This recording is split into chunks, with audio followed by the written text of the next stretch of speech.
Hello, everyone, and welcome to another episode of the Pug N Play Podcast. I am your host, Henry, and here on the Pug N Play Podcast, we love to talk about all the greatest news and games in the gaming industry, and we got some things to talk about this week, ladies and gentlemen. Let me tell you, Pokemon Go is sold? Say it ain't so. Twisted Metal, that new game, or new game that got canceled, well, they leaked it. Very funnily so. We'll get into that.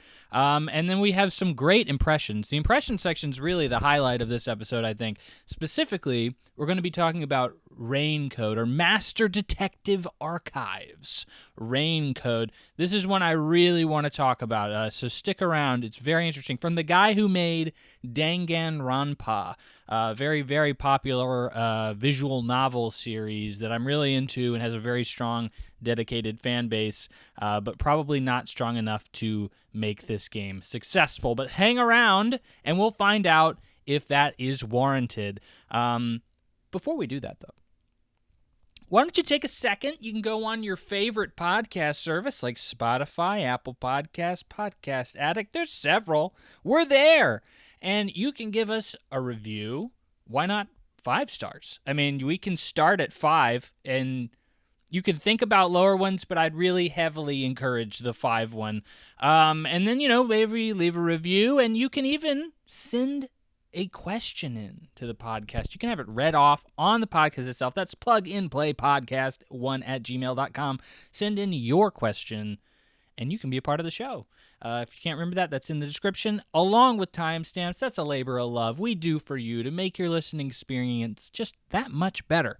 If there's a part of the podcast you just don't care about, maybe there's one that you're just so excited about, you got to get to right now, check out those timestamps. They're there for you. So, let's get into the meat of this, shall we? Okay. So this has been normally this podcast is very news-centric. I love the news. I love dissecting it. I love the business behind a lot of video games, how the community responds to things. I think it's all fascinating. I think it's all interesting. And I think it's all worthy of discussion. There has not been a lot of that in the past 2 weeks. I go bi-weekly, and there's always something really big that happens. This week has been a struggle, and I think it's really evident if you check news sites, if you listen to other gaming podcasts. Like, they're struggling out there, people, and they're really trying to make a lot of like non-news things like a main discussion for some episodes on some podcasts, and I'm like, I can't stand to do that. Like, I'm not going to talk about a subject unless I do think it is worthy of some kind of discussion or, kind of dialogue, I suppose, about the gaming industry or how it is at this moment in time. So, we obviously have people talking about the Death Stranding 2 trailer. I know I cover like Nintendo Directs and conferences and PlayStation State of Plays and, which is all that is just trailers, right? But like, it's more than just one trailer. And, it is typically like everybody's kind of focusing in on that. I also personally didn't watch the Death Stranding 2 trailer or really anything about it. I've seen blurbs, I've seen screenshots. It's impossible to avoid. But, I'm sold on Death Stranding 2. I actually really liked Death Stranding, so, like, I don't need to spoil any of the game for myself by watching these trailers. Like, I'm already pretty much, I am locked in. I am ready to play that game, and so I don't need to watch the trailer. There was a Silent Hill F reveal. Lots of reveals, lots of announcements, but for smaller games. I can tell you that the Silent Hill thing is a little bit more interesting because obviously Silent Hill 2 just came out. It's a lot more talk around that because that game was very well received. But I could tell you just by the bits that I've seen from that game or from that particular conference or whatever you want to call it, transmission is what they called it. That it wasn't anything interesting. Like, literally, when I saw the screenshot of wishlist now, I was like, well, they didn't talk about anything interesting. They didn't show gameplay. They probably only showed, like, a bunch of stuff that like is like, well, here's the behind the scenes of how we did the soundtrack and who's involved and what inspiration did we take. And I'm just like, I don't really care. Like I said, like, to be frank, like I just am not that interested in that kind of information. I'd much rather just see the game. So it seemed a little premature. Like Neil Druckmann said, The Last of Us 3 may not happen. One, that's such like a bland, open-ended may not? Okay. I mean, I guess we'll come back and check in a few years and see if maybe it did. But it's... And, like, there's, of course, also rumors. There have been rumors for a long time that The Last of Us 3 is in development. I don't know how accurate those rumors are, but I do see some reputable journalists bandying that about. Like, of course they're making a freaking Last of Us 3.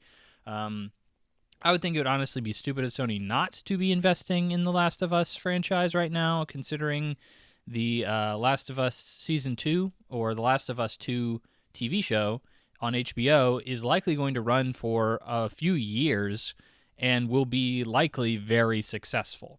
I can't imagine they're not making another Last of Us game. Obviously, they were making a battle royale game at one point and they shut it down, or an online game and they shut it down. They even announced it and showed it off at I think the Game Awards or something, or Summerfest, one of Jeff Keighley's events. It's like, what kind of a statement is this? It's like, well, we're just clearly reaching, like we're reaching for literally anything. We have to have something to talk about. So it's like, okay, understood. Like, I get it.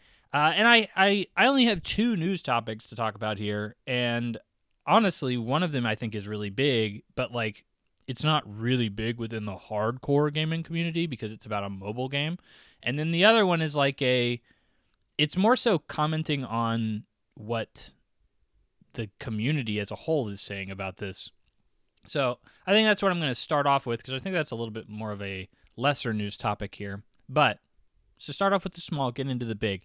The small is Twisted Metal, the canceled game, has now been revealed to be a battle royale game that had third-person out-of-car combat. So I don't think I talked about it on the podcast when this happened, but yeah, I've definitely talked about Sony's been slashing. I think I did talk about this then. So Sony has been slashing a bunch of its games as a service initiative games. As we've talked about several times on this podcast, Sony has put a large investment into that. Concord was a massive failure. Obviously, Helldivers 2 was a massive success. They have no idea what they're doing anymore. I think they're scrambling. And what part of that was Twisted Metal was shut down. Now, this was a game that already kind of had a troubled life cycle. So it was originally being developed by Lucid Games.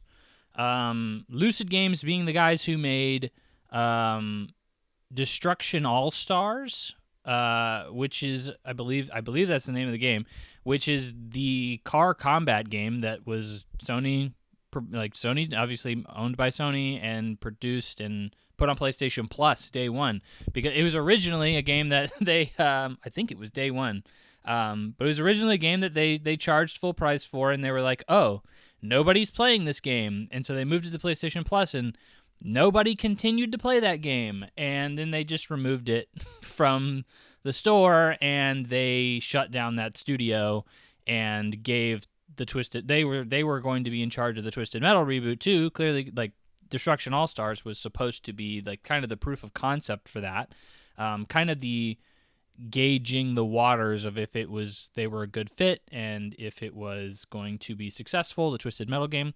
Obviously, completely not going to be successful based on the fact that Destruction All-Stars was a massive flop.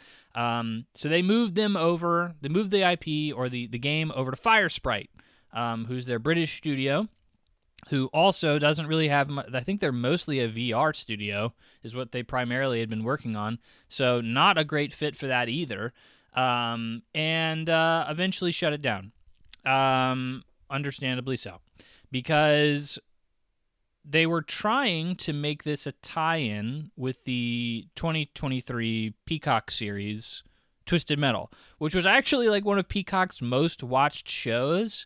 I think that just shows that nobody is watching Peacock at all. I actually watched the Twisted Metal show. I think it's like a solid 7 out of 10. It's not anything I would recommend though. Like it's like okay. It's like fine. Really the potential of the series is not even realized until like the last episode. Like I actually was like, "Oh, this could be a good show," but like I had to get through an entire season of like not really caring about what was going on to get there. So I'm actually looking forward to season 2. Like I think that could actually be a good show. But the first season is like pretty meh. But anyway, apparently very successful for Peacock, so they signed it for a second season. But they wanted this live service Twisted Metal game to obviously tie in to the show. Cross-brand promotion, pollination promotion, whatever you want to say, businessy terms, like it makes sense. The Last of Us, they clearly did that. They gained a lot of traction off of the Last of Us TV show.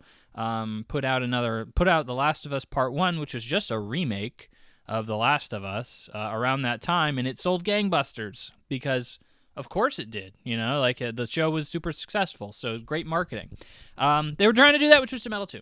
Trying to bring that into the limelight, and they missed that deadline, obviously, because they decided we're going to give it to a whole other studio. Well, that studio, somebody put on their resume online from that screenshots, or they leaked screenshots of, like, in development from this live service game of Twisted Metal. And it's very comical because everywhere you're seeing these screenshots, it just says it's grayed out, and then the background of the screenshot's grayed out, and then in big capital white letters over the middle of the screenshot is under NDA, which obviously not. Because I'm looking at it right now. I didn't sign no NDA. But it is very, very rough stuff. It is like boxed in, pixelated, like it's like clearly we are alpha level, if not beyond, like before alpha. Like clearly, probably. I mean, I can say with certainty this is before alpha. So like this is obviously proof of concept stuff. You just see like a dude shooting a gun at people, and you see a car, going off a ramp and into a large open environment. This game was set to be a battle royale. Of course it was. That's the obvious move.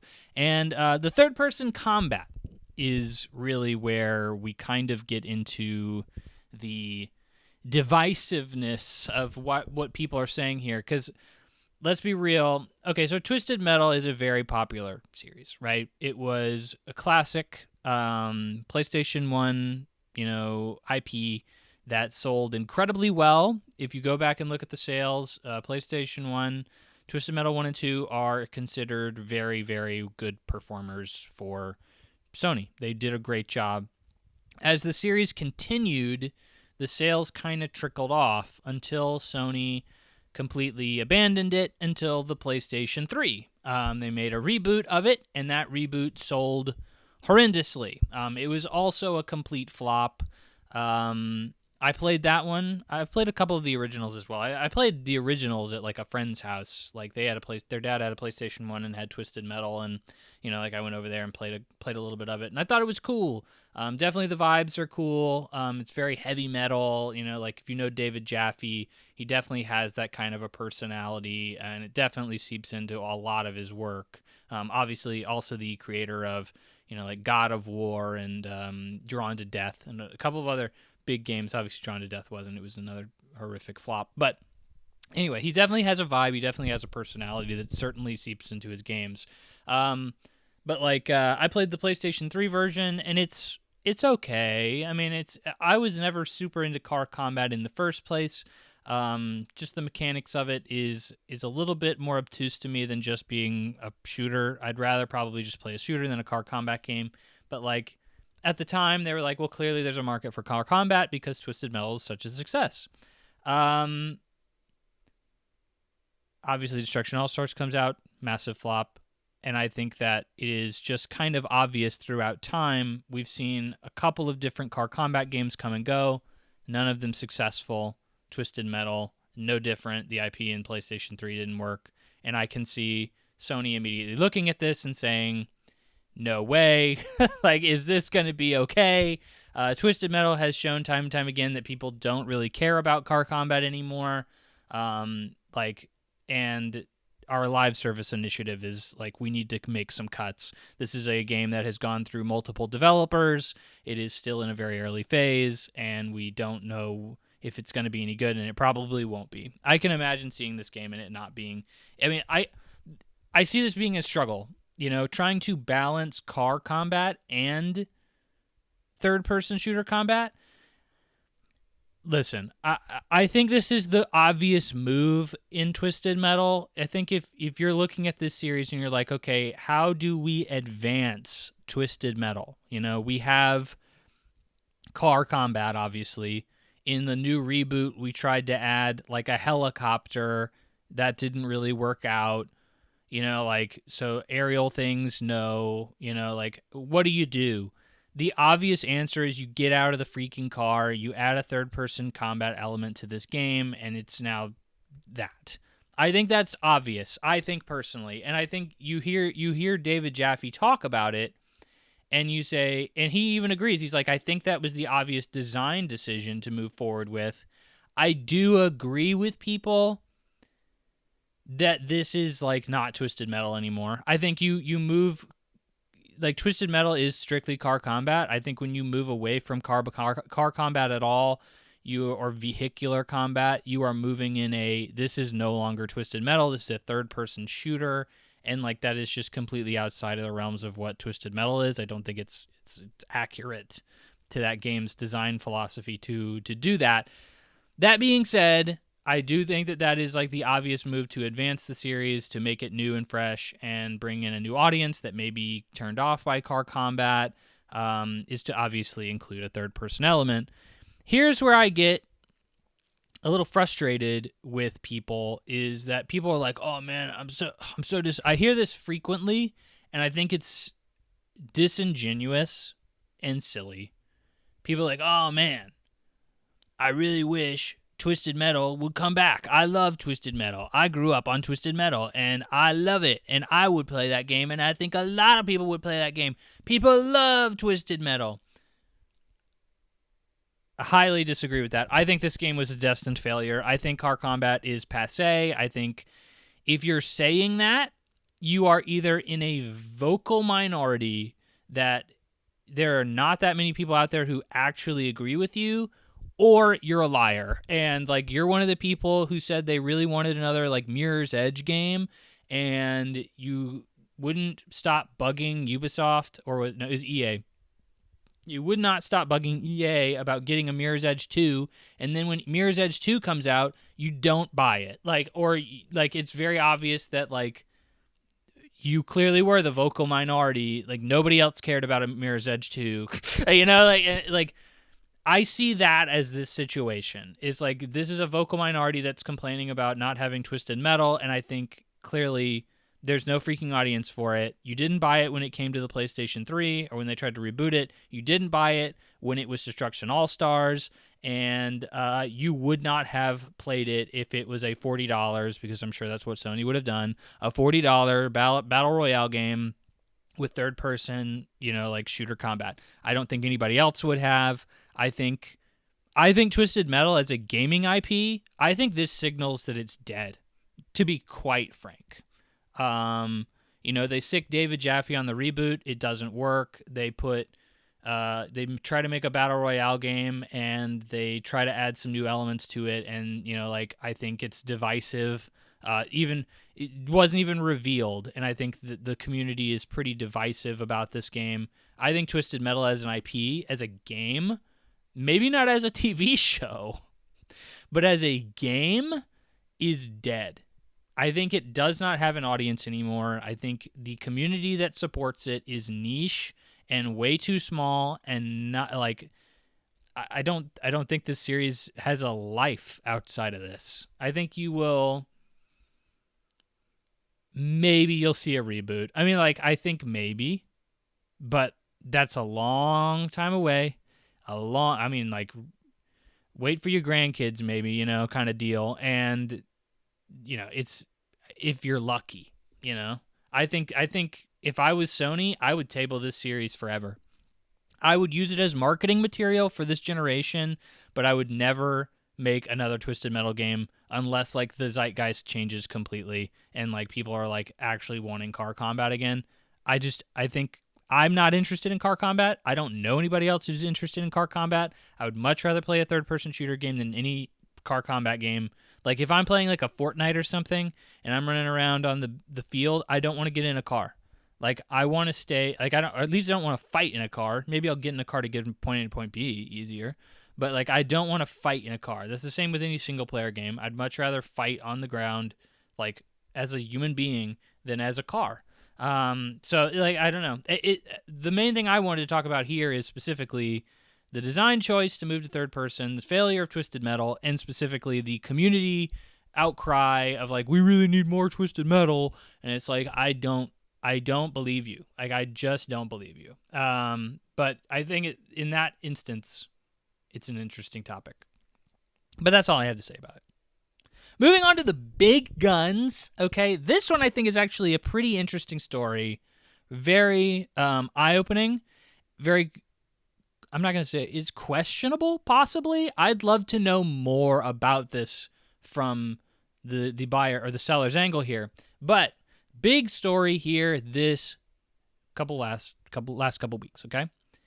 Niantic, the people behind Pokemon Go, sells Pokemon Go to Scopely. And we're going to break this down because you probably don't know anything other than what I just said other than Pokemon Go. Okay? So Scopely, or we'll start from the very beginning here. So sells for $3.5 billion, okay? $3.5 billion, obviously a lot of money. Niantic is not selling itself. It's not just selling Pokemon Go. They are selling a few things, but keeping a lot.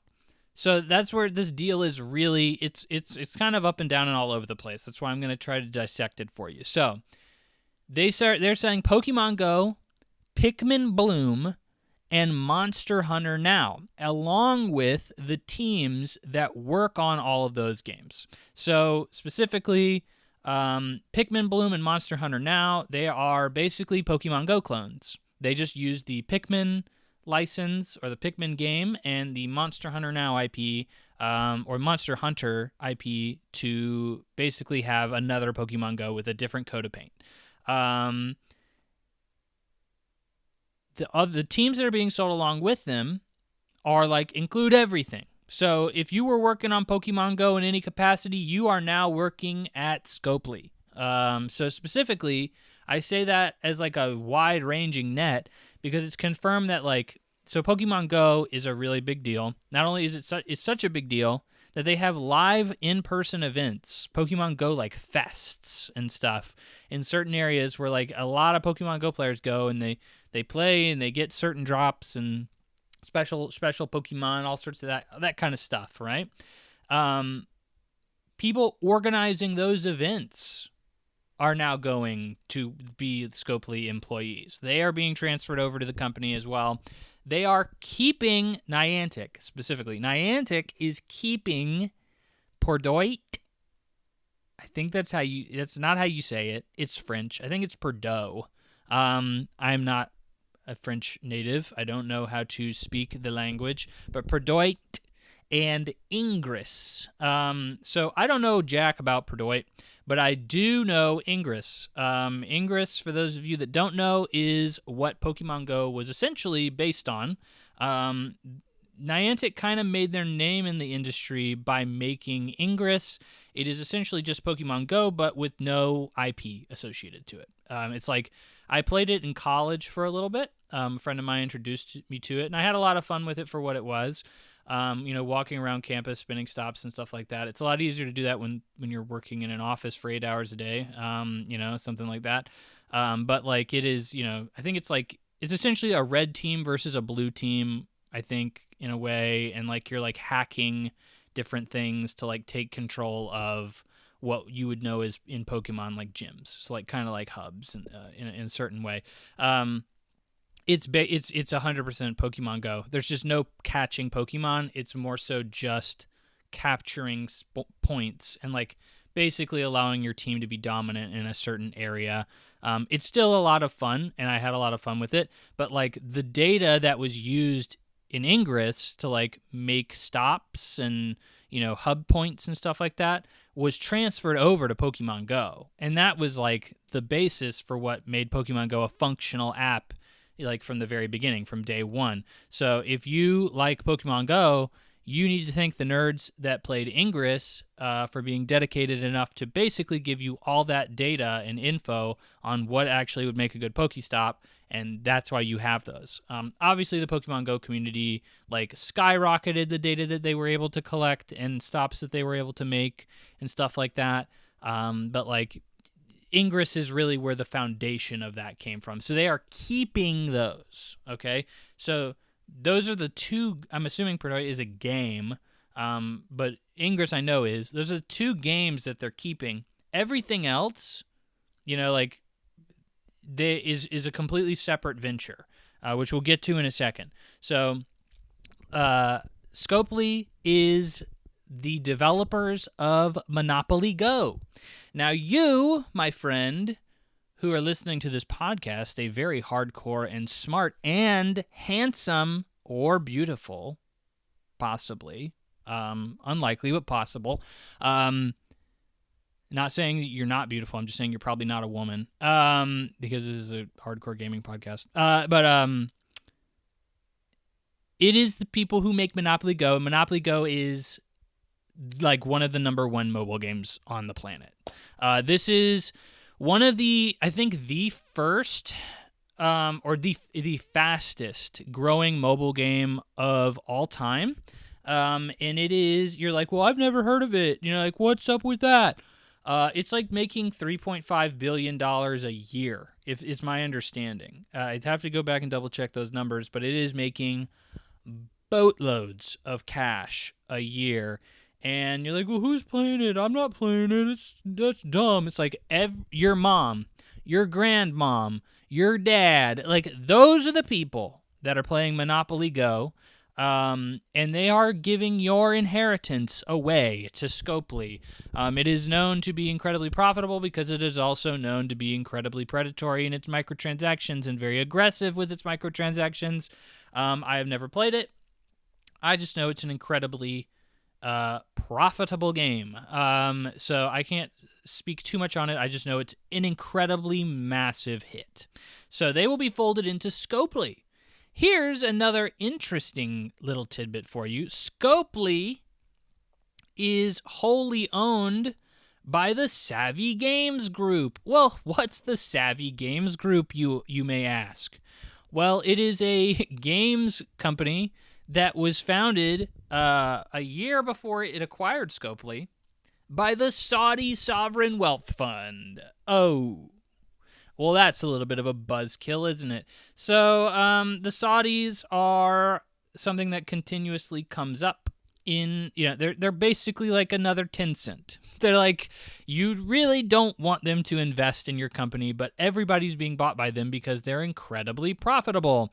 They're incredibly rich, and they can just go and write a blank check for whatever they want, and you will say yes because they're paying you a lot of money.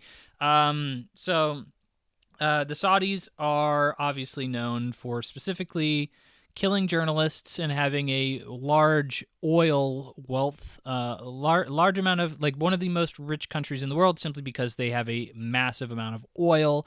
The Saudis are specifically trying to diversify their portfolio so that they are not wholly dependent on oil. Whenever we run out of that stuff, I guess, they're trying to set their ducks in a row, and I completely understand that. So video games are very profitable, but they're also a huge risk. So investing in them is an interesting move, and that's why it is not necessarily... Most analysts don't look at this as they're trying to make a lot of money off of their video game investments. They're more so probably trying to increase their reputation. So if you start associating the Saudis with Pikachu, that's probably a net gain for them. Like, they probably think, you probably think less negative things about the Saudi Sovereign Wealth Fund when you think of them as a cute, cuddly, electric rodent Pokemon. That's likely the case. So, it's also like a very fun entertainment thing. So, like, that's essentially what they're trying to do here. The problem with this is, and I think a lot of people point this out, and it really does become a very, I'm not going to say political, but an ethical conversation, really, of, well, if they're buying my stuff, like if I buy stuff from them, then it's going to be like I'm going to be supporting dudes who murder journalists and who, like actively kill people because they're gay. Like execute people on the streets because they're gay. Like they are definitely doing things that I probably don't agree with in some way, shape, or form. That was a Freudian slip. Form. But there's really no way around it in a lot of circumstances. Like I guess you can just give up Pokemon Go. But then, maybe that's your favorite thing in the world. I don't know. Is it worth doing that when like these guys are going to be billionaires no matter what? I mean, it really just comes down to it. Like, I don't know. Like, well, I want a hamburger. Well, didn't you know that you just murdered a little baby calf and they had a mom and a dad who cried because you ate that hamburger? It's like, okay, well, at what point do I stop enjoying my life because, yes, something had to suffer for me to be where I am? Like that's kind of where you have to draw the line individually, and that is a question that everyone has to come to terms with at some point under capitalism as a whole. But yeah, I would prefer that Tencent and the Saudis don't buy the things that I want, so I don't even have to consider it. I could just consider the normal things, like, why, like all the executives at a company are getting more money than the people under them and stuff like that. Like, that's the normal things I have to consider, and I just accept that as a part of the system, so I don't even care. Like, it's whatever, but it's like, this is like, okay, I don't know how much I love killing people who disagree with you. Like, that's a little bit extreme. I don't know how much I love that. So, so that is a great element to that. Obviously, people are concerned that Scopely being, like I said, Monopoly Go, one of the most profitable mobile games ever, free to play, obviously very predatory. It's just an inherent nature as part of the design of one of those things. Obviously, that's probably going to change Pokemon Go. Pokemon Go is already like, I'm not going to say it's, I play Pokemon Go, actually, on a regular basis. Not hardcore into it, but I'll pick it up once a day or something and catch a Pokemon and put it away. I have some friends that play it, and we kind of encourage each other in that way.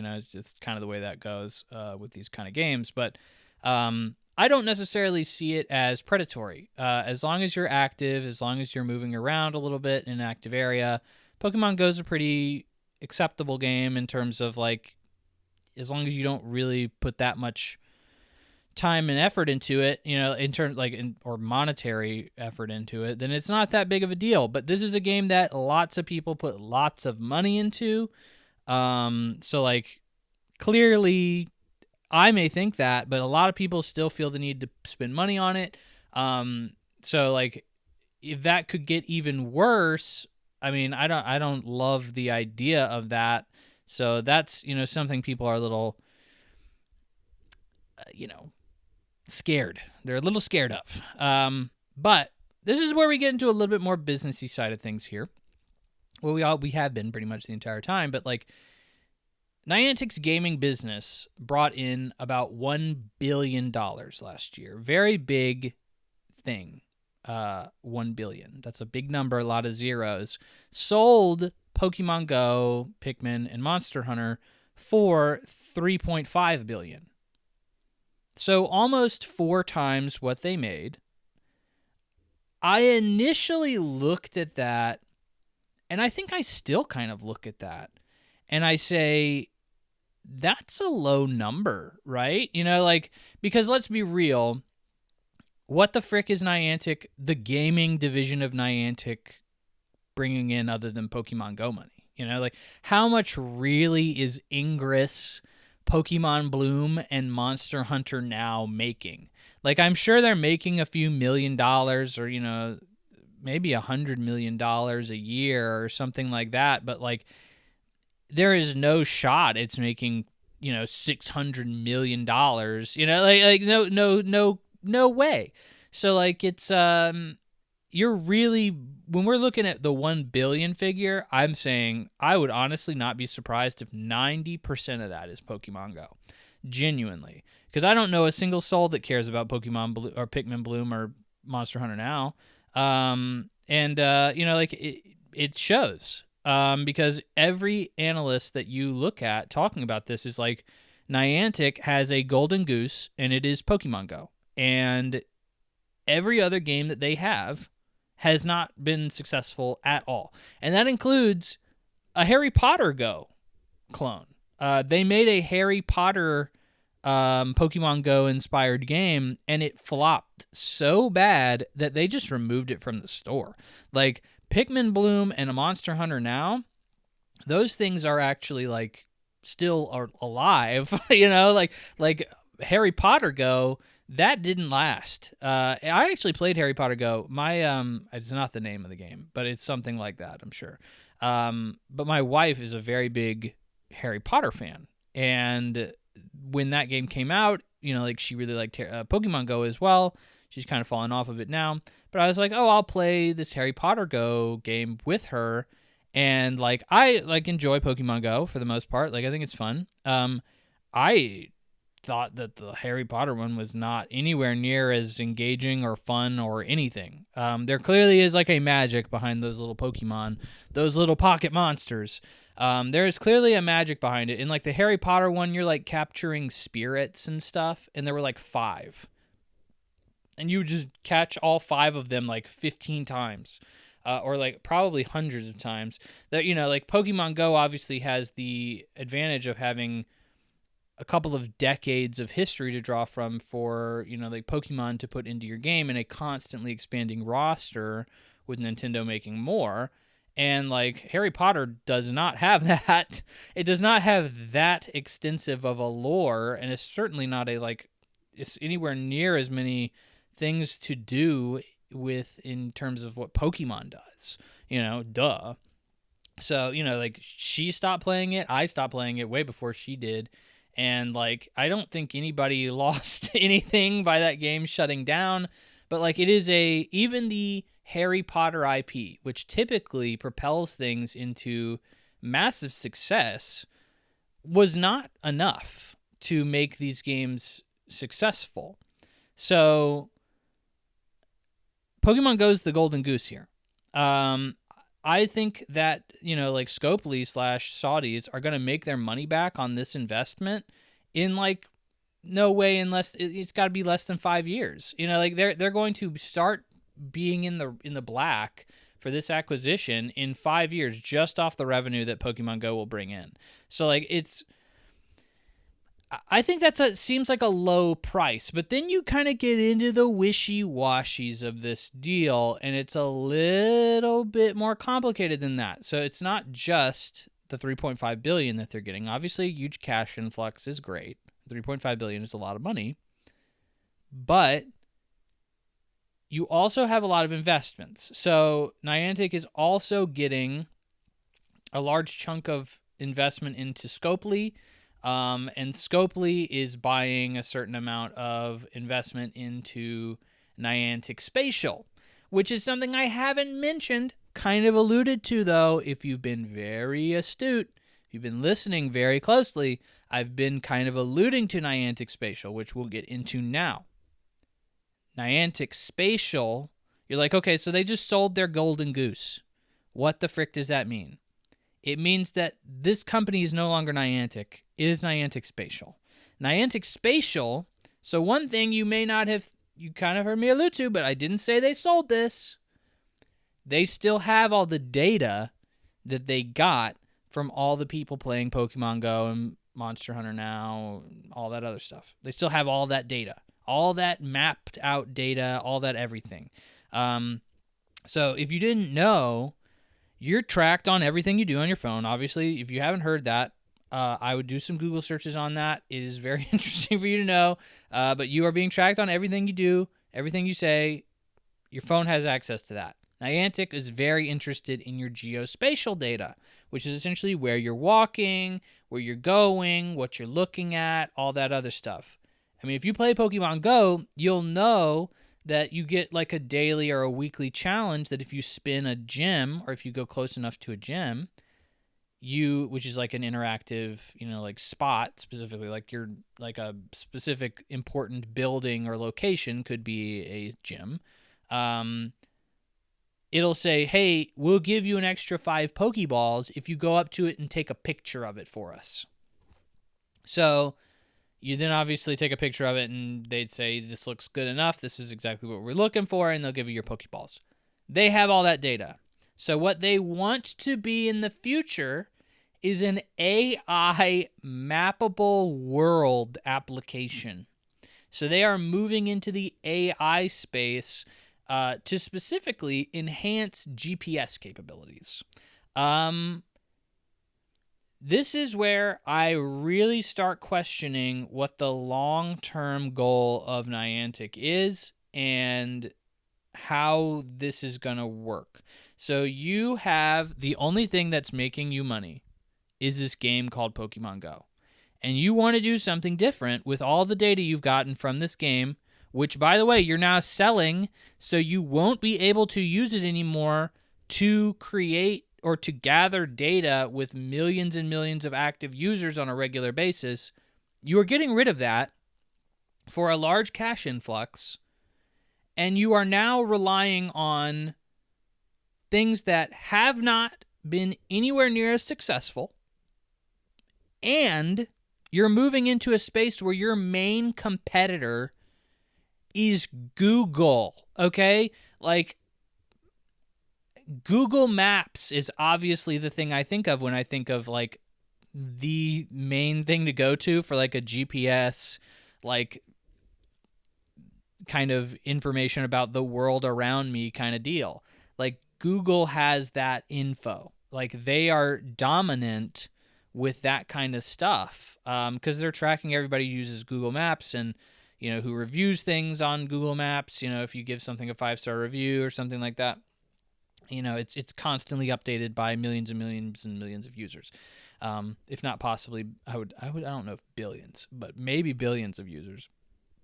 But I can't see this being something like what is the use case that Google Maps is not going to provide and not going to beat the frick out of you with in a business case. What is the use case that you can use this data for that Google Maps isn't going to absolutely run you ragged with, and where are you going to be getting your money? I think the obvious answer was Pokemon Go, but you just sold it. So, like, I see this as a really weird deal. Like a really big bet on Niantic on this AI GPS geospatial technology they're trying to make. And I think this could be a clear like we could look back on this in, I don't know, 5, if not 8, 10 years and be like, yeah, Niantic shut down. And they won't, I don't think anybody will really miss it because it'll be like, well, what did they do? They did Pokemon Go. That's the only thing anybody really ever cared about from them, like in a massive sense. And they're still doing Pokemon Go. It's just under somebody else. It's like, okay, and it probably isn't going to change that much. Like the overall design behind it probably isn't going to change that much. So it's like, what are we really? I don't think anybody's going to shed a tear here. I think everybody's going to be like, well, yeah, they tried to go in on AI, and they tried to, like, compete with Google. And what do you think is going to freaking happen with that? It just seems like you should probably just continue making Pokemon Go, pull in your $1 billion a year. Like, what are you really going to do with this $3.5 billion in immediate cash inflow or influx it just seems like, that you wouldn't have been able to do with 1 billion over the course of 4 years. It just seems like a really short-sighted / like not, I mean, short-sighted, really just short-sighted move. I think it then puts Pokemon Go into the hands of a company that a lot of people aren't super excited it's going into. And overall, like it's a really interesting situation in terms of, like who's it being sold to. Monopoly Go Scopely continuing its massive gain and traction in the mobile market. And like Niantic completely pivoting into something that I think is a really questionable decision. Maybe I'm crazy. Like, I don't know. But like, I think it seems like a really odd move. I don't think anybody cares other than me. But if you wanted to know, if you care about Pokemon Go, which I mean, it was a massive game. Like it was something that penetrated the mainstream. And I think, like back when it came out in, I think 2016? I think it was 2016. I think when it came out in 2016, it was a cultural phenomenon. Everybody was playing it, and people were literally like dying playing it because they were so addicted to it, walking off cliffs and stuff. That like everybody knows what Pokemon Go is. I think most people have played it. I wouldn't be surprised if every person listening to this podcast has played Pokemon Go. And probably enjoyed it for a period of time. I know I did, and still do to an extent. So like, it's definitely a big enough juggernaut and a big enough IP that it's worth taking note. It is worth taking note. By the way, I guess I should mention Nintendo has nothing to do with this. They don't own Pokemon Go. That's 100% a Niantic thing, and Nintendo doesn't even fully own Pokemon. That's like it's kind of all over the place. Like it's kind of split up. That's why like Nintendo doesn't develop the Pokemon games. That game company does, which they kind of suck at making Pokemon games, to be quite frank. But that's a personal opinion. But it is, it is what it is. And I think the biggest shakeup in the industry business-wise that's come out in the last 2 weeks, and I think overall a really interesting story. But that's really all I have to say about that one. No need to belabor the point. If I had maybe somebody else with me, it would be interesting to debate the ethics of, like, is it worth to buy a game from the Saudis or the Tencent or, where would you draw the line? I think that's an interesting conversation, and I think I'm still kind of wrestling with that myself. It depends on a case-by-case basis. Most games, I really don't have to think about it for. So, it is what it is. But I think, the more stuff they buy, the more you're going to have to think about it. So, just interesting to quander, to meander in my mind palace. Whatever you want to say. I'm rambling. Okay, let's move on to our gaming impressions. Now, news was light, but we have actually a couple of things to talk about in the impressions. We have a couple of platformers I've been playing, and then, of course, the Raincode game from the creator of Danganronpa, which we will get to last. I'll save that last, so we'll build up to it and get to it then. So we're going to start off with two platformers I've been playing, two good platformers, actually. I had some time to just I wanted to knock out some smaller games from my backlog, some games that I knew were pretty short. I wanted some easy, quick satisfaction to just knock that off my list. I keep a list of games that I'm playing on my backlog, as a crazy person does. And those were two that I was like, oh, these are short. I'm just going to go ahead and knock them off. There were two games that I played on my Steam Deck. They're on Steam. And I would recommend both of them. But we're going to get into the nuances of that. First off is a big one called Pizza Tower. Pizza Tower is a interesting one. I say that about a lot of the games I play because I only play interesting games. But Pizza Tower is an indie game that was in development for a long time. I remember way back in the day when it was being kickstarted. And it has a really striking art style.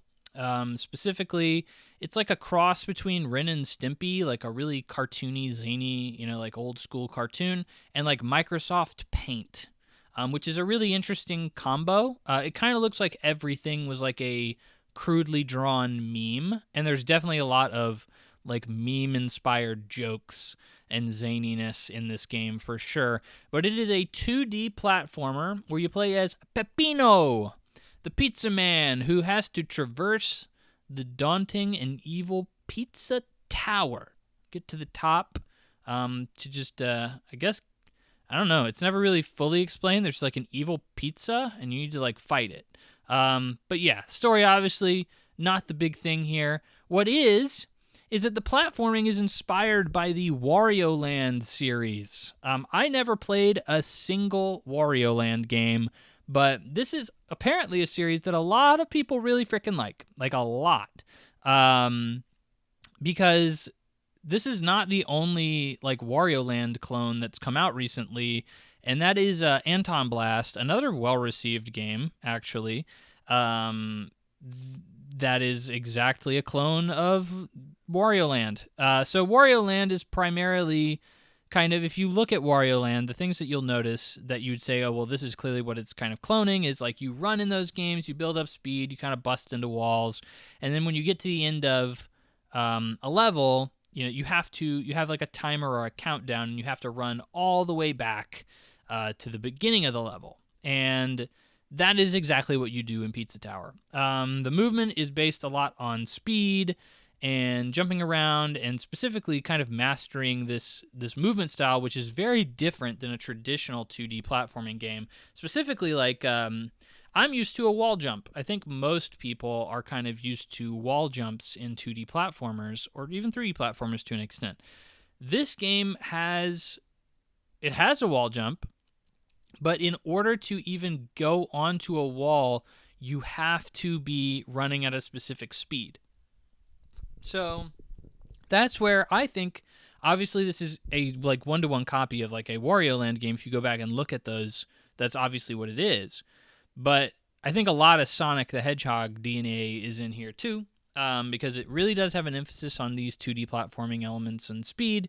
Not as much in like exploration as earlier 2D Sonic does, but still, the element of an emphasis of speed is certainly there, and definitely gave me Sonic vibes. Definitely not a 1-to-1, but it's there. Little 1 or 2 chromosomes. But like, it took me a long time to master that, or I'm not even going to say that. Mastery, though, is a word I will be using a lot here, but it took me, this game is pretty short. It's like 5 hours. 5 hours if you want to just run through the game, do all the stages, do what you need to do to unlock the final boss and beat the final boss. It took me 5 hours. Pretty short game. Beat it in, I think 1 evening, actually. It didn't even take me more than a day to beat. But, like, where the game's core is the mastery of this system, these mechanics, these levels, like speed running it essentially. And there's a lot of that in here. It wasn't until like halfway through the game that I even became comfortable with the controls. They were so different than what I'm used to, and like there is a conversation to be had around that like a lot of games are built off of pre-existing knowledge that gamers have. Control schemes, like the fact that jump in most games is the X button. That's like something that the industry just collectively decided is correct. Like that's where we need to put the jump button, is X. And if you ever play a game that jump is not X, you probably get really frustrated and have to like think about it every time you jump. And like my immediate like comparison to this or reference to this is like Kingdom Hearts. Kingdom Hearts jump is circle. What the heck? Like what the heck were they thinking? Jump being circle still confuses me to this day. But that game's control system is a little bit different than the vast majority of games that I've played. So like it kind of goes in line with it, I guess. But it's just something you have to get used to. And more specifically, you have to master it. Is essentially where this comes in, the word mastery. These levels, it is hard for me to say that they're not well designed, because they are.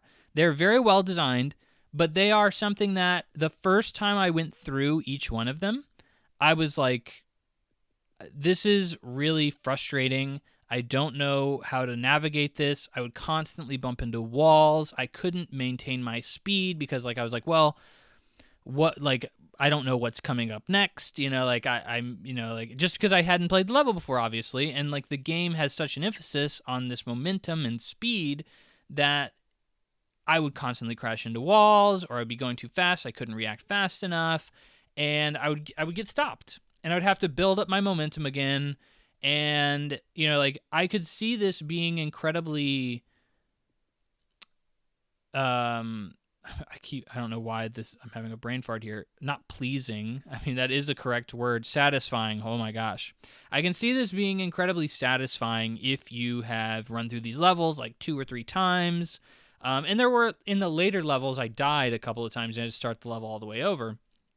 And it was way more satisfying going through these levels a second time than the first, because I knew where the jumps were going to be, I knew where the walls were going to be, I knew where the enemies were placed, and so it was a lot easier for me to, quickly adjust to that. But the first time through and kind of struggling with the controls and having to maintain momentum and all of that, it was not that fun, to be quite frank. It was very frustrating. It was very, I was like, this is clearly not the way the game is meant to be played, and it made me not like the game that much. I could see what the game wanted, but I could never. I was like, I have to clearly invest more time into this game in order to do that, and that is frustrating to me because I'm going to talk about this with the next game that I played, but I want a game where I may suck at it at the very beginning, but I want to feel like the game has ramped up the challenge and my skills have increased to a point where by the end of the game, I feel like I have made progress.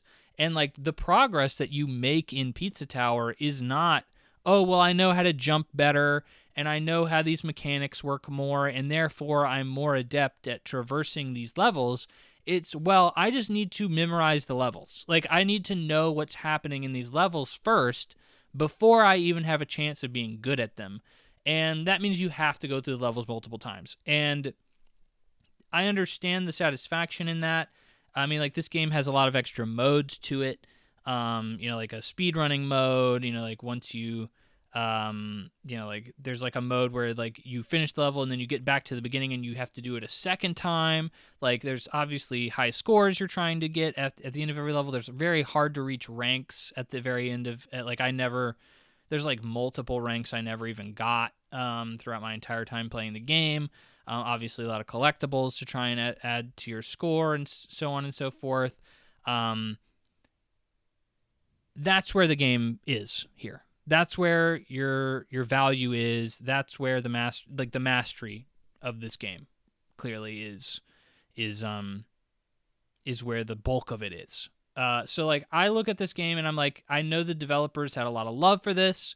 I know what the audience for it is. This is a game that's sitting at 89 right now on Metacritic, and I think that is a little misleading, because I think that 8 people reviewed it. And I think a lot of them are probably people who thought this game looked like Wario Land and they wanted to play it and they reviewed it. Which, that's what happens when you have a low review base and you have the only people who want to play it are the people who really like it. But I think that, even with that being the case, it's still a well-designed game. I could see that. At the end of the game, when you beat the game, you get access to a whole new character that has a totally different and unique movement style. And you can play the entire game again using this character. And because the movement style is so different, it leads to a lot of different possibilities in the movement and a whole nother mastery, like other than Peppino. I really love this game's personality. I really love the art style. I really love the movement when I can do it correctly. I really think it's fun. Like I said, it takes a while to even get used to the movement. And when I did, I felt like I still was not good at it because I just didn't know the levels. So I feel like I'm kind of reiterating myself a few times there. But, I mean, this game is $15.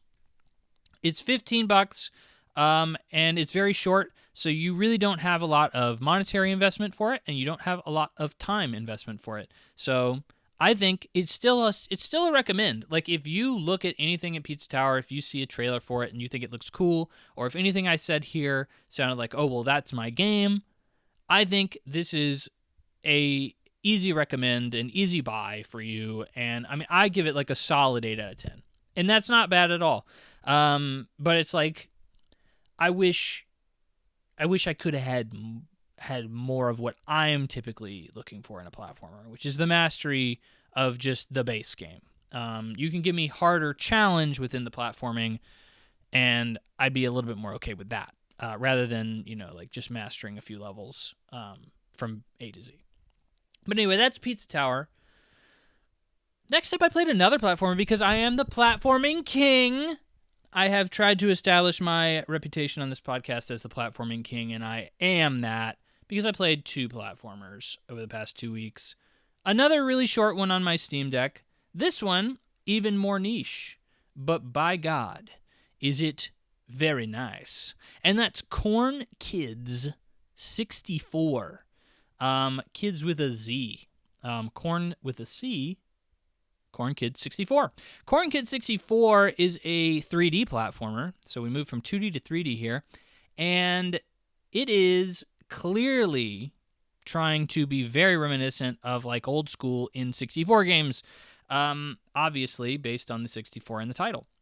This is something that gave me really big Rare vibes. If you don't know Rare, they're the guys behind Conker and Banjo-Kazooie. 2 very popular platformers way back in the day on the N64. Rare is an interesting story in and of itself, but I will spare you the details here since they're not entirely relevant to this game. Also has a very Invader Zim inspired art style, which I think is fun. But like the graphics in this game are like, it's almost too spot on.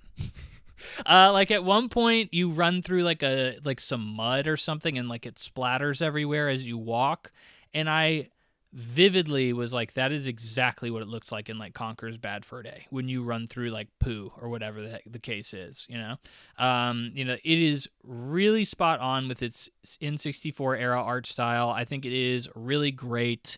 The game starts off, you can adjust it, but like with like a the scan lines like from old CTR TVs, it has that built into its art style. Like it is clearly trying to be reminiscent of that retro era, which is an era that I'm very fond of. So like this is, I mean, I'm a little bit past that. Like when I really started getting into games was the like PlayStation 2 era.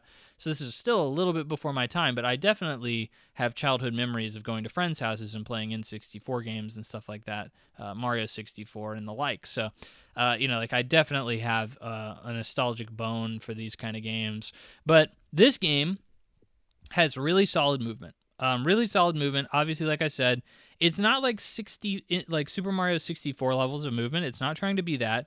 It is trying to be more like a Banjo-Kazooie or a Conker, which is like solid, decent mechanics to kind of work with throughout the game, with like solid platforming challenges throughout.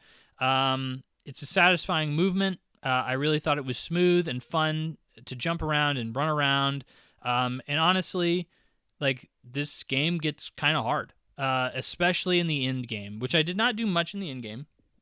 I just kind of focused on the platforming itself, but like there were some optional challenges that I did that really kicked my butt, and I was really kind of surprised by that. It's a pretty small game. This is also one that I beat in about 5 hours, 4 or 5 hours really, and it only really consists of a tutorial level, which is a little bit bigger than what you'd expect for a tutorial level, but still pretty small, and then like one big area, which isn't even that big But like again, it'll take you maybe 3 hours to get through. But like that's really all it is in terms of content. So not a lot, but there's a lot of secrets, a lot of little platforming challenges that you can invest in these areas. It encourages backtracking. There are a lot of like really obtuse secrets and puzzles that like, I'm not gonna lie, like I was like, how the frick is anybody supposed to find that? Like, are you really expecting people to see that? There are some really like deep secrets in this game that require backtracking to like the tutorial level and like knowing how the mechanics work and the movement works, and specifically like really keeping a keen eye out for things that may look a little out of place. And that's something that flows into the main game a little bit, which was a little frustrating for me. Was this game can be like surprisingly obtuse in a way that I had to go and look up a walkthrough for this game like a couple of times, because I was like completely stuck. I was like I have no idea what I'm supposed to do. I have explored every nook and cranny of this world, and in my opinion, I don't know what I'm supposed to do. And like I had to look online and figure it out. I have no shame for looking at walkthroughs. I know some people do. I have no shame. But like in this case, I was like, I don't know how people were supposed to figure this out normally. Like that's just it's a little out there for me. So that being said, this is kind of what I was expecting in terms of what I was talking about Pizza Tower was like. Pizza Tower is a game where you have to go through and you have to master each level individually. In this, you are mastering a movement style, but that movement style is 100%, like stationary. It doesn't advance at all, and which Pizza Towers doesn't really either, but like more specifically, the challenge is what is advancing in this game. And your mastery of the platforming mechanics that you have is what makes you better, not the knowledge of the stage itself. So like if I could go through a lot of these stages pretty easily, or not easily, but like unfrustratingly the first time I went through them, because like even towards the end of the game, I had become better at the platforming. I was more knowledgeable on the mechanics. I was more comfortable in the controls. And so, like, I was able to address the problems with the platforming that I was having, and by problems, I mean, like, obstacles, a lot easier. So, that's really what I would prefer from my platformers. And, this game is really short, and it doesn't have a lot going on other than what I've just, pretty much been saying. So, like, it's really more of a proof of concept. This is it's a little too short, a little too concise to be anything but a proof of concept. I would love to see a full game like this, though. Something like this would be great. This makes me envious of people who grew up and have a lot of fondness for that era, and I am desperately waiting for like the PS2 era of like developers to get old enough to start making their own like PS2 era inspired games. Like, where is my Sly Cooper spiritual like successor? Like I would love to see that. People who liked Castlevania have been eating good for years now. Like they have, that generation has finally grown up and they're making a million games exactly like what they played as a kid, and they like nobody is making in the AAA space anymore. I want that for my PS2 games. Like, where is my Jak and Daxter spiritual successor? Where's my Ratchet and Clank? Well, we still have Ratchet and Clank coming out not regularly, but modern Ratchet and Clank. So we really don't need that. But, like, I definitely want to see some of that. But anyway, this is a solid experience. It's a solid experience. And if you like something like a Banjo-Kazooie, if you like something along those lines, which I know a lot of people do, this is a great game. I actually would, for me, this was a better experience than Pizza Tower was. I enjoyed this game more than Pizza Tower, but that is because it is, like I said, it caters to my interests more. It caters to my wants more. And I think that is the obvious thing for everybody is like, what do you like? And in my instance, I like this more. I like 3D platforming more, and I like the mechanics and the the build-up behind this more. Even though the obtuseness was a little frustrating at times, like, overall, the design behind this game is great. And so is Pizza Tower, and I said that. The design behind Pizza Tower is fantastic. It's just, like, the main gameplay loop and what you're supposed to be getting out of that game. This is more of what I want. So, that's all I have to say about these two wonderful platformers. You should go play them both if either one of them sounded interesting to you at all. All right. So now, we move on to the main piece de resistance. I know I said earlier in the episode I can't speak French, but, I try. But anyway, we move on to the highlight of the episode is what I like to say. We move on to a game that I have been itching to play and to talk about for a year and a half. Almost 2 years. No, not almost 2 years. A year and a half. It is Master Detective Archives Rain Code from the team that brought you Danganronpa 1, 2, and 3. The director, Kazutaka Kodaka.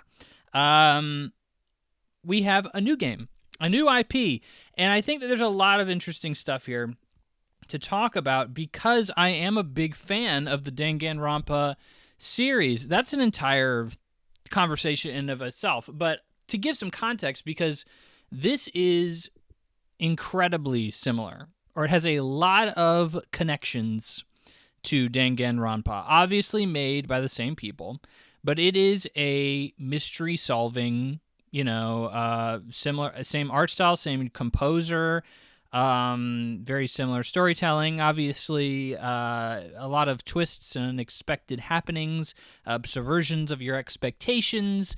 These are things that Danganronpa is really known for. And there's a lot, obviously, there's like investigation segments in this game where like you're solving mysteries, and it's very similar to what you may be used to if you've played something like Danganronpa or, maybe Ace Attorney or something like that. This goes back a long time for me because I actually met Kazutaka Kodaka. Met is maybe a strong word. I saw a panel. I went to Anime Expo the year the game came out, and in Los Angeles, California. Anime Expo, if you don't know, is the largest anime convention in the United States, and it is a very big deal. That is also a conversation in of itself. I don't want to ever go back, but I think of it as an unforgettable experience going there because I think it is literally like you're putting your life on the line to go to Anime Expo. I think I was nearly trampled to death about 5 to 6 times. It is a hazard to just be there. But anyway, a totally different subject. But anyway, it's kind of expanded into more of like an all-around nerd kind of culture kind of deal. Like when I was there, not only was there a Spike Chunsoft panel, which is where he was at, which are the people who made Danganronpa or published Danganronpa, but there was also like a Way Forward panel, which they don't really have much to do with anime or Japanese culture, to my understanding. They're the people who make Shantae. Risky Boots is also another character in that series, but Shantae. But anyway, I went to that panel and I saw him, and he actually convinced me to pick up the game, and I will get around to that in a bit as to why. But I started playing it around that time and paid full price for it, and because I wanted to support the developer, and I had to drop it because I got married. And then being married transitioned into the holidays, and I was obviously very busy, so other things just came up, and then it just kind of fell off to the wayside. And I find it incredibly difficult to get back to games that I've dropped, which is why, like, when I start a game, I'm like, I have to finish it. Like, I really cannot move on to anything else until I am 100% done with this game and like what I want to do with it, because I know if I drop it and I move on to another game, there is like a strong likelihood that I will just never, ever go back to it. And that's really frustrating to me. And I don't like that, especially when I'm spending money on these games.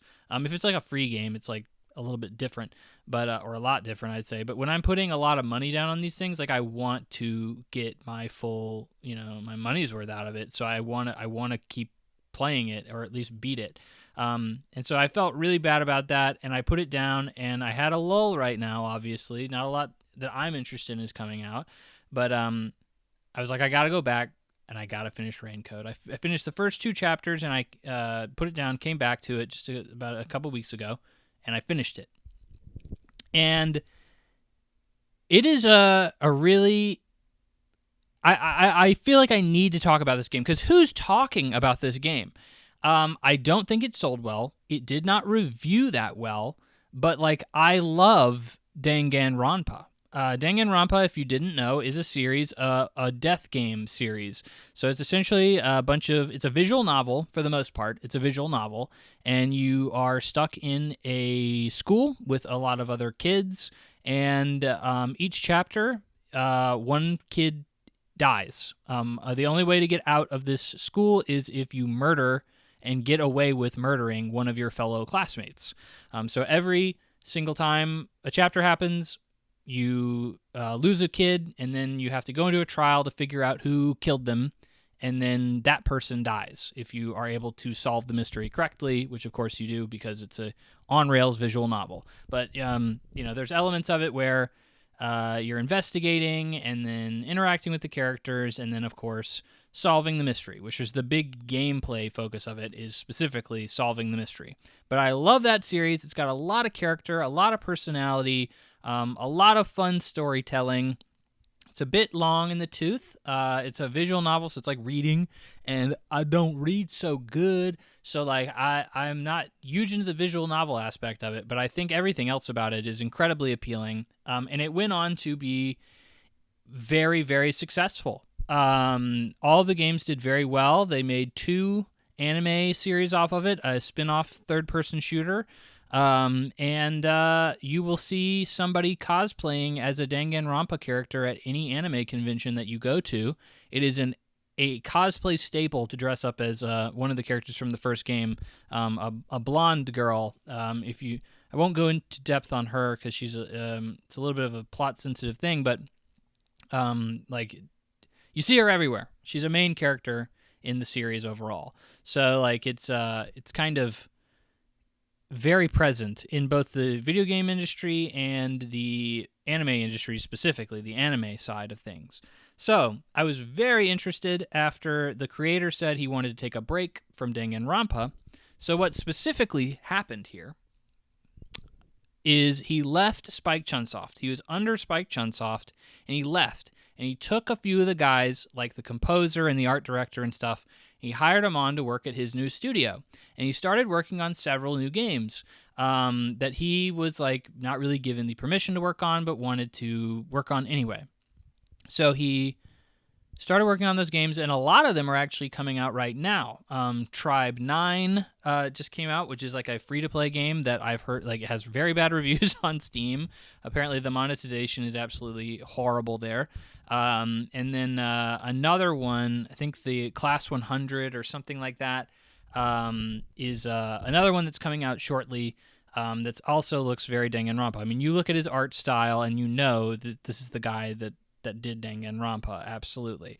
But Raincode was a little bit different. So he didn't fully own Raincode. Raincode, he went back to Spike Chunsoft, and in order to fully realize this vision, he partnered with them to publish it. So this is by his studio. His studio, I think it's Tokyo Games or something like that. Play on, obviously, Tokyo games. And then, it's published by Spike Chunsoft, so they bankrolled it, essentially. But I'll start actually talking about the game now. So the game is where you play as Yuma Cocohead. He's a master detective trainee, and he's sent to Kanai Ward, which is this mysterious, kind of almost cyberpunky looking-esque city that's isolated itself and is run by this mega corporation. and that they're not very nice guys, essentially. After he makes a pact with a death god that loses all of his memories. This pact allows him to use mystery labyrinths. So when a mystery occurs, he's able to go inside of a mystery labyrinth and solve the mystery. And in the case of solving it, he will kill the perpetrator, whoever caused the crime or the mystery itself. When he gets to Kanai Ward, he is tasked with teaming up with other master detectives and trying to solve the ultimate mystery of Kanai Ward using each of the detectives' individual fortes, which in this game, essentially fortes are superpowers. So each detective has a superpower. One is like a master of disguise. One can rewind time. One has a spectral projection of themselves that they can use to like walk through walls and be unseen and so on and so forth. So you kind of have a new angle every chapter to kind of get something new in there. It's very similar to Danganronpa, as I was saying. The gameplay is split into chapters with an intro, kind of building up the story and the characters of each mystery. The investigation phase, where you go around and collect clues that you use in your mystery labyrinth phase, which is kind of the highlight of the game, where you go into this weird, wacky, surreal mystery labyrinth and utilize all the information that you gathered to solve these mysteries. Obviously, like I said, game composer and the director are all working on this. And it is clear that this guy, after Danganronpa 3, did not want to work on Danganronpa anymore. I assume he felt pretty boxed in, and if you have played Danganronpa 3 all the way through, you will know he probably doesn't like the Danganronpa community that much. All of the Danganronpa games have something that's really interesting and makes them stand out. Danganronpa 3, I don't necessarily want to go too into it because it's the ending of the game. The final case of the game is this like very bizarre case that, I mean, is honestly, I hated it. It was really horrible. It was very divisive amongst people who like Danganronpa, but that's because a lot of it was just poking fun at the people who like Danganronpa, which is, a lot of what this guy does is he subverts expectations in kind of ways like that. Every game has that. In some way, shape, or form. But it was very obvious that he freaking did not want to work on Danganronpa anymore for a while. I think he said that he's okay going back to it eventually, but he just left the series on such a sour note. It really did feel like he was a little bitter towards the people who made it successful, which is, I don't know, just odd. But anyway, when I saw him at Anime Expo, kind of rewinding a little bit, the reason I wanted to play it so bad was because, very funnily, this guy, just by his writing style, so he's the lead scenario director and all that for the entire series, is definitely his vibe in all of these games, and it definitely seems like he's a very out there guy, and he's not afraid to say what he feels like saying. There's a lot of stuff like that in Danganronpa games, and Raincode as well, that's just like, okay, that's a little out there, but okay. Anyway, they basically just gave him the mic and was just like, yeah, talk about Raincode. Like, most of the panel was about promoting Raincode. And he essentially said, like, please, for the love of God, like, most of what he said the entire panel, they had a translator there and they were translating it, but it was very obvious that he was pretty pissed off. He was like, please, for the love of God, buy this game. Like, please, for the love of God, buy this game. Nobody is buying it. Which is like so weird to hear anybody say that about their game. Like, this game is failing. My game is failing. Please, for the love of, I will get on all knees, all fours, and beg, like, please buy my game. Like, you just don't ever see that. But he was like, please, for the love of God, buy my game. Spike Chunsoft effed me. He was like, dude, Spike Chunsoft absolutely gave me the raw end of the stick. I've been fighting for this game forever. And, like, I don't control the release because Spike Chunsoft is the publisher. They have control over that. And essentially, they sent the game out to die. And he literally, even the translator quoted him saying that Spike Chunsoft sent the game to die because if you remember at the time, this game released smack dab in between two games that a lot of people probably wanted to play, specifically a Japanese audience and probably anybody who may have been interested in like something like a Danganronpa or a Rain Code, which was Final Fantasy XVI and Legend of Zelda Tears of the Kingdom. That was what this game was competing with on both sides of its release window. So, like, he was like, I talked with Spike Chunsoft, and I told them, what are you doing? Like, there is no way this game will be successful if you release it in between these two games. And yeah, it wasn't. I think this game came and went without anybody noticing because, the zeitgeist, the conversation, everything was focused on these two powerhouses. These were two, obviously, like two of the most anticipated games of the year. Not only that, but they overlapped strongly with a Japanese audience, which is who is primarily going to be playing these games because they're very anime. If I haven't said that yet, there's definitely an emphasis on the fact that this is an anime game, and it's like, you don't like anime? This is like one of the most anime games you're ever going to see. But he was like, oh my God, please buy this freaking game. And I was like, well, I really like Danganronpa, and I assume I'll like Rain Code. It looks very similar. So like, I will 100% want to help this guy out. Like his begging and pleading worked on me. Like I was swayed by his cries for help. But a couple of other fun facts that I got from him, they did a QA with him, and two things that still stick with me to this day was somebody asked, there's a mascot character in every one of his games. There's a mascot character. So like in Danganronpa, it's Monokuma, which is, if you've seen a black and white, half black, half white kind of yin and yang bear, that is Monokuma from the Danganronpa series, and that's the mascot. This one has a mascot that's a little ghost. It's the Death God that I mentioned earlier, and it has a secondary form. When you go into the Mystery Labyrinth, it turns into this very sexy lady, and so the ghost form is this cutesy, kid-friendly, cartoony thing. And then it turns into this really sexy, very over-sexualized woman. And so, he was like, the publisher, he said that he fought really hard to get that in the game. He was like, look, Spike Chunsoft loved the mascot character. They were cool with that. But, when I told him I wanted him to be I wanted it to be a sexy woman too, they were like, heck no, dude, you can't do that. That's freaking off-putting and weird, and I don't think it'll do well. And he was like, it must be sexy. It has to be sexy too. And he pushed so hard on it that they eventually caved and were like, okay, fine. You can make the mascot's character sexy too. And so that's why that character has a weird transformation that really does seem a little out of place given the series and the character itself.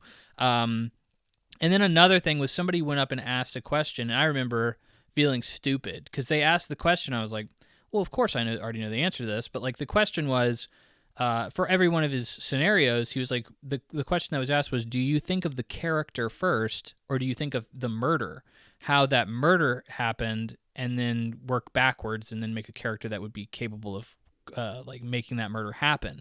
And I was like, obviously he thinks about the characters first, because that just seems obvious. Those games are so character driven and known for their characters so much that it has to be the characters. And he actually said that it was actually, he thought about it the other way around. He thought about murders first and then made the characters, which is, I think, a bold move, but it clearly works for him. But anyway, let's start talking about the game. This is pent up for years, okay? I've wanted to talk about, nobody wants to hear me talk about the director, Kazutaka Kodaka, from Danganronpa. Nobody I know cares about this, so you're having to deal with this right now. I've been wanting to talk about this for years, so that's why I'm going into the panel so much. But anyway, the game itself. It is a visual novel with a budget. It is basically Danganronpa.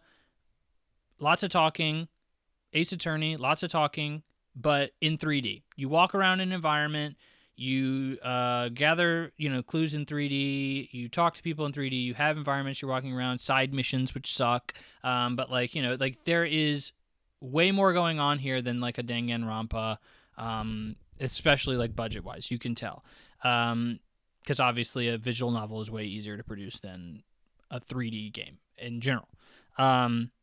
The positives here are this game has an all-star voice cast. Every character is incredibly well voiced. They actually tried to hammer that home in the panel as well. They got one of the main voice actor for the game, to like have a little, like, he filmed a little video in advance to like kind of promote the game as well for that panel. And then like everybody knocks it out of the park. I can't think of a single performance that was poor, and all the characters are really wacky and crazy, and you need a great voice cast to really bring those to light in a meaningful way. Most of the concepts behind the game, amazing. I mean, like, I feel like maybe I didn't sell the intro very well, but I thought that sounds freaking interesting, okay? Everything in this game from a high-level perspective, I look at and I say, that I'm sold. Like, I would 100% play that game. That sounds interesting. And I was sold on this game beforehand. I was just kind of waiting for a price drop. So, like I said, the creator was the only thing that really made me drop $60 on it. But soundtrack, absolutely banging. If you've ever heard the Danganronpa like themes, they're notable, they're memorable, they're catchy, and they have a very distinct vibe to them of being kind of like goofy but creepy and like upbeat but like scary. It's a vibe for sure, and this definitely captures that and has some tracks that I really enjoyed. Still listening to them now, actually. The credits theme I bop along to every time I hear it. Characters are all well designed and colorful. This is like the original creator designer or character designer for those games, an artist, is like still here, like I've mentioned a few times, and he does an outstanding job. All of these characters are really just the art style is distinct and the designs are distinct. Like, you remember these characters, and the later chapters really shine. I mean, like, the last few investigations of this game are really good. I don't know if I will compare them to like some of the better cases in Danganronpa, but that's the thing about Danganronpa, or really any of the games like this, is that some cases are going to be stronger than others. So you have to kind of take it by a case-by-case basis, literally. And in this case, the latter chapters are actually really good, and have some really good mysteries and some really good payoffs, and some really good tricks and some versions that play with your expectations a little bit, which, like I said, Danganronpa or this creator has always been very, very good at. That's where the good stops, and I'm about to go into the bad for quite a while. Obviously, dissecting bad stuff is a lot more time-consuming because you have to kind of describe exactly why things are bad. You can't just say, well, I didn't like the gameplay. It's like, okay, well, that is a very broad criticism. Like, like you really need to kind of go into that more. So, obviously, but there's also there's a lot wrong with this game that is going to make it a really difficult sell to a lot of people. And I don't love to say that because I was really rooting for this game on a lot of different levels. And yeah,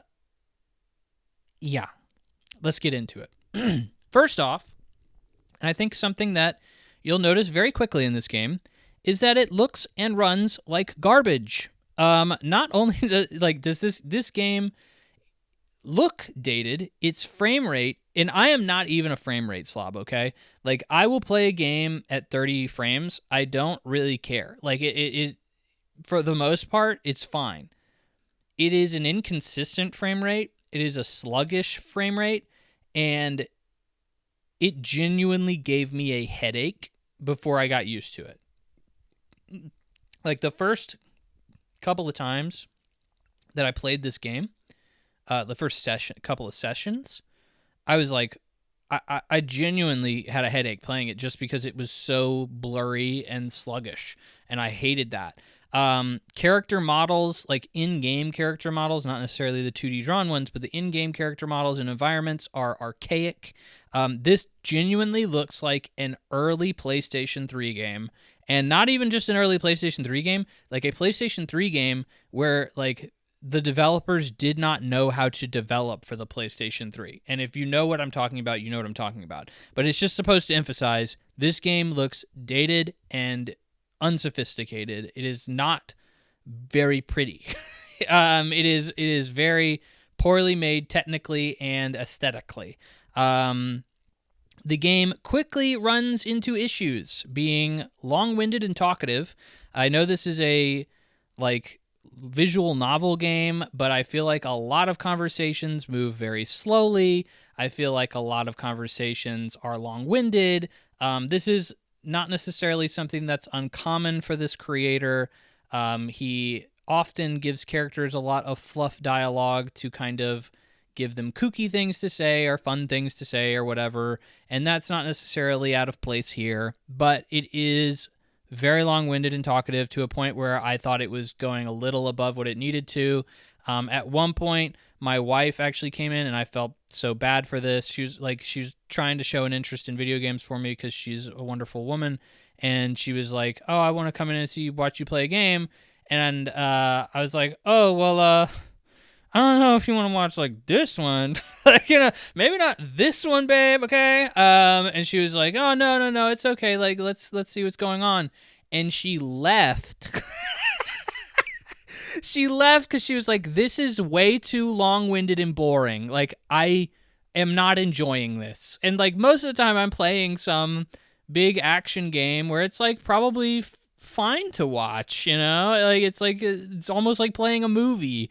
But like this was clearly not that. It was, a freaking visual novel game that was long-winded and wasn't making any progress for a couple of hours, it felt like. And she was like, "Yeah, this is boring. I don't like it. I'm not going to watch you play it anymore." And it's just like, okay, like I kind of get it. Like I feel the same. But it gets boring and slow pretty quick. There are some chapters that are complete non-starters. So this is an issue that I have with a lot of mystery games in general, is there's a really strict balance you have to have in giving the player enough information and withholding enough information for it to be a mystery. And so you have two ways that this can go wrong.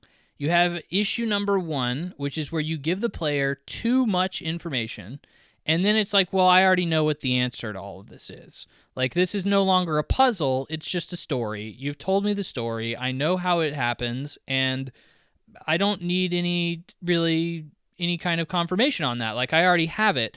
And then the other way of doing this is withholding so much information from the player that there is no way the player could solve this even if they wanted to, and they are brute forcing their way through the mystery, trying to just like force things to make sense, because it's like, well, you never gave me a clue that it like even implied that, or like the game hasn't really been leading me in that direction, or so on and so forth. And I think most cases in Danganronpa kind of walk that line okay, but in most circumstances, you're going to have like one or two clues that are like the smoking gun clues, and it's like, well, of course we're not going to give you that, because then you'd know. Like if you had these smoking gun clues, then like it wouldn't really be a mystery anymore. In this case, there are a couple of cases in which I knew the answer. I knew the beginning, middle, and end, the who done it, the how done it, the why done it, before the like mystery dungeon section even started. Like there were some chapters that were very obvious to me, and I didn't need to go into further depth on them. But then, even though I knew the answer before the investigation phase was over, I then had to do the entirety of the mystery labyrinth section knowing the answers to everything, which is incredibly unsatisfying and makes you just want to be like, can I just skip this? Like, I already know. So, like, some of the mysteries are complete non-starters, and it makes it a tedious slog to get through the entire segment. Mystery Labyrinth segments are set pieces in the game where you try to unravel the mystery. Lots of cool imagery and mini games, which is just like Danganronpa, but some of those mini games are obtuse. I'm specifically looking at the barrel minigame, F that barrel minigame, and even worse, because the logic can sometimes be difficult to know exactly what they want you to do. So, in this case, they give you mystery keys, which are essentially your clues that you can use to refute statements that people are using. Well, sometimes I would see a statement and I'd be like, yeah, I know that's incorrect. Like, I know that's not right, but I don't know how these mystery keys go with that. Or like, I know that what this mystery key is implying, but I don't know the exact statement that you want me to use it on because like the logic just doesn't add up to me. So like it ended up like, and even my wife saw this, she was like I was just basically brute forcing puzzles. I was like, I upgraded my health to a point where I could just basically just use every mystery key against every freaking statement that came across, and I just brute forced some things. So I was like, I know what the end result of what they're trying to make me realize is. I just don't know how to connect the dots, the ones they've given me. So like, I know I wasn't stupid, but the way the game was just trying to lead me along those lines was obtuse, and it became frustrating. I didn't have that like all the time, but that was definitely something that became more prevalent as the game went on. One major complaint, this is major to me, and I think really shows how, like, I think they didn't even know what made Danganronpa good, which is really unfortunate. But one major complaint I have is that every chapter is more or less self-contained. So in Danganronpa, and again, I know I continue to go back to Danganronpa, but you really cannot separate these two games. They have to be compared, I think, in a lot of ways. In Danganronpa, what makes it so unique and so gripping is that you have a cast of characters. At the beginning of the game, you are shown a cast of characters, and you get to know them. You spend kind of the intro phase of every mystery getting to know these characters, talking with them, picking out your favorites, and then one of them is more or less randomly selected to be killed off. And so, like, it may have been your favorite character, and that's a huge loss. It's a very big surprise. It's not fun when that happens. And, then you also have to lose another one of those characters at the end of the mystery because they have to die through the trial. So you lose two characters, and this cast becomes much smaller every chapter, and it becomes way more eerie and creepy, and you start to get to know these characters even better, and then they still get killed off, and you're like, oh dang, well, who's going to survive? Who's going to make it out? Who are the killers? Like, one of these people not only is going to die, but they're also my friend, and they killed somebody. Like, that's kind of messed up. So you have a lot invested in the ongoing narrative and these characters that are in every single chapter of Danganronpa. Raincode, you don't do that. Every single story is completely isolated to that chapter. So every character that you're talking to, that you're investigating, you will not see them again outside of the detectives that you're working with, which are the recurring characters. But even then, those characters are all in one chapter minus another. So, like, there's the second to last chapter, they all come together and kind of do one case together. But, like, every chapter, you're only working with one master detective, and the others don't have anything to do with it. But the characters that you're investigating, the murderers, the people who are going to die, you are introduced to them immediately at the beginning of the chapter, and then they never come back after you're done with that mystery. So everything is isolated. There is no reason to pick a favorite and to be upset or, shocked when your favorite character dies, because you don't have a favorite character. You've known these characters for 5 minutes. Like that one's dead. Okay, I guess, that one's the murderer. I mean, makes sense, I suppose, based on the fact I know nothing about them. I suppose they could kill somebody. You have no long-term investment in these characters that are potentially going to die. and are, like, that have died. Like, you have nothing to care about here. So I think this is a major flaw in its design to make it each chapter is self-contained and never really goes anywhere. This ties into the fact that the game's story itself, the overarching story. So in Danganronpa, there's the overarching story of, like, what is the mystery? Why are we here? Why are we locked in this school? This game's story does not even start. It does not even start until you are halfway through the game, it's like a 30-hour game. So you're 15 hours in, and the story finally starts building up, okay?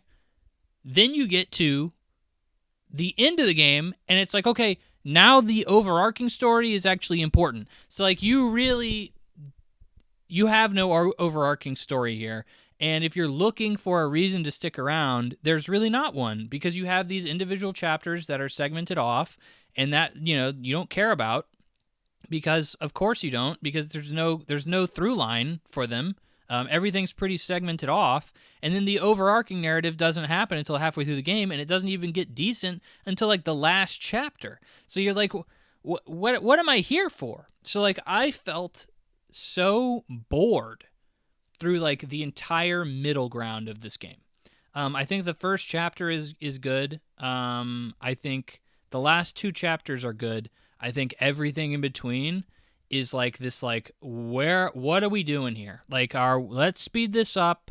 I wish I was playing something else. Like, I cannot really stick around for this long to hopefully get to something good.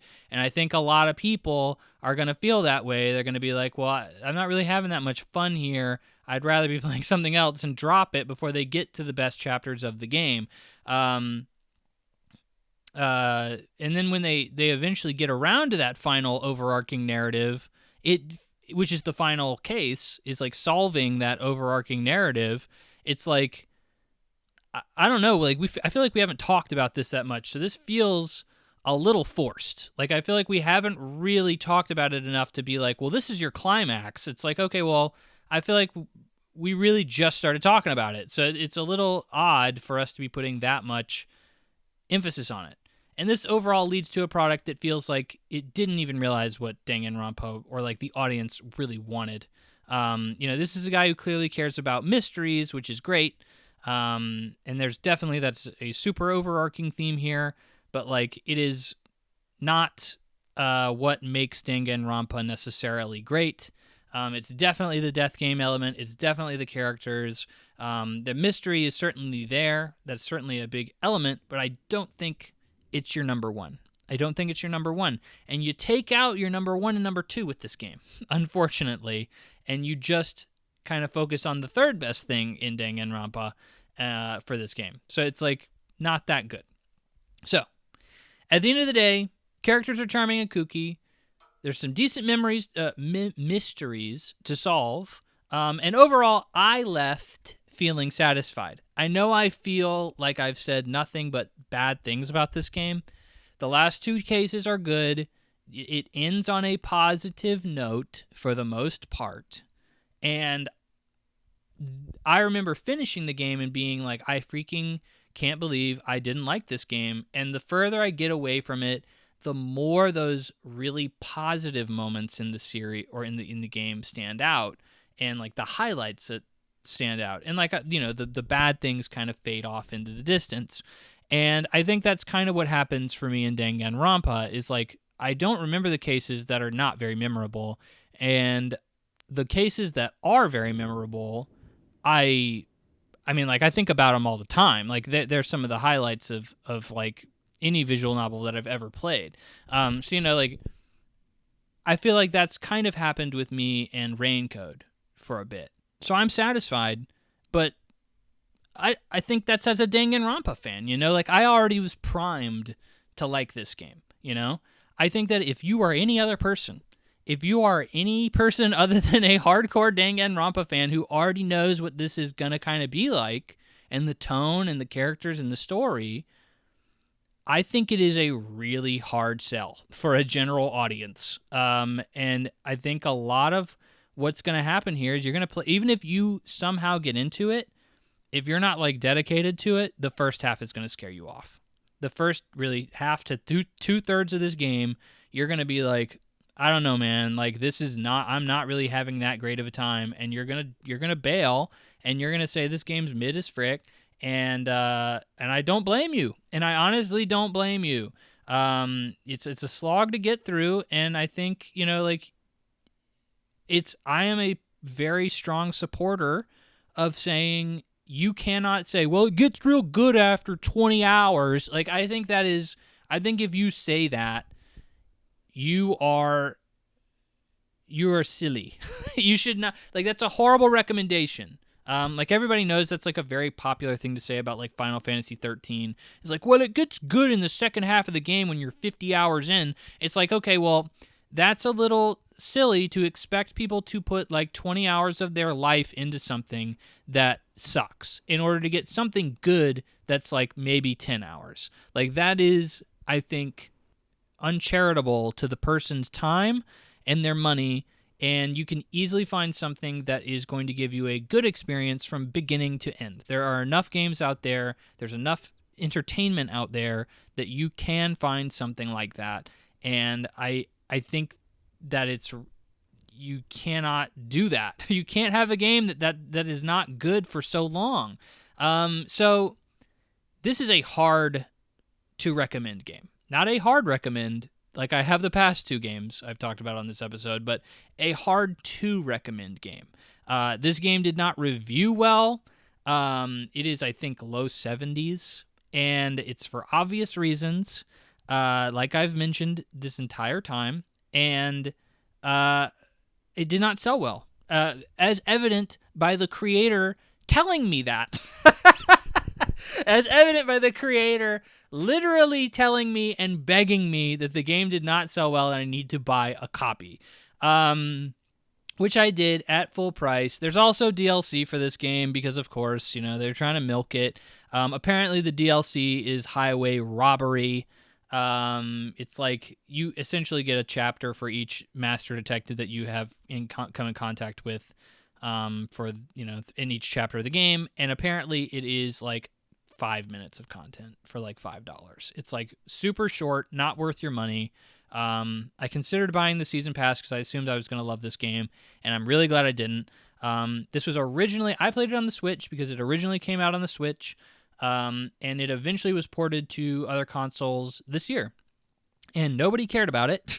Nobody cared. Nobody talked about it. Nobody anythinged it because, understandably so. This game is mid. And like I don't always put a number to it, but I'd say like this game is like a 70, 73. This is like a 73. It's like pretty mid. If it wasn't for the couple of chapters that really stand out, this would be an overall disappointing package. It'd probably be like a 6 or a 5.5 or something like that. It would I would be really sad to say that.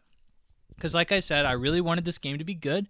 I really love the Danganronpa series, and I think that this series has promise. If you can make it similar to a Danganronpa, give me a little bit more stakes, fix the issues that I have, I think this could be really good. And I think that the creator,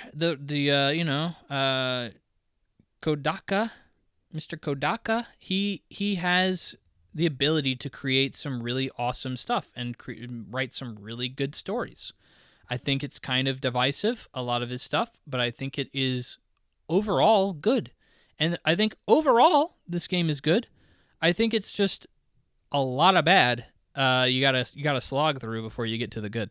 So I have really wanted to talk about this game. I'm sure you can tell by the fact I've been droning on about it forever and ever and ever, and it's a game that nobody cares about, and I just convinced people to probably not play it. So like I have hurt this game more than I've helped it, even though I'm rooting for it significantly, and rooting for the creator and rooting for them to make more games like this. I'm actually looking forward to their next game, Class 100 or whatever the case that name is. It's from some of the developers who made the Valkyria Chronicles mobile games, or not mobile games, but PSP games. So like I'm heavily looking forward to that, actually. When I heard that those were the developers behind it, I was like, that's potential. But definitely not playing Tribe 9. Apparently that is free-to-play trash. But I see this developer probably having troubles financially, unfortunately. And I don't see Spike Chunsoft wanting to work with them in the future, unless it's a Danganronpa game. So, that was a lot. I'm really glad I got to talk about it, though. And hey, I'm glad you listened, right? I'm glad you came to another episode of the Plug and Play podcast. That's all I have to talk about. I assumed it was going to be a really short episode. Not really. We're almost at 2 hours, so didn't manage that. But, that's what happens when you put me in a room by myself to talk about video games and ramble. So, but I appreciate you being here, friend. And I hope you come to the next episode of the Plug and Play podcast. And I hope you continue to play video games. Have a good day. Have a good week. Have a good 2 weeks. Until I see you next time. And see ya. Bye-bye.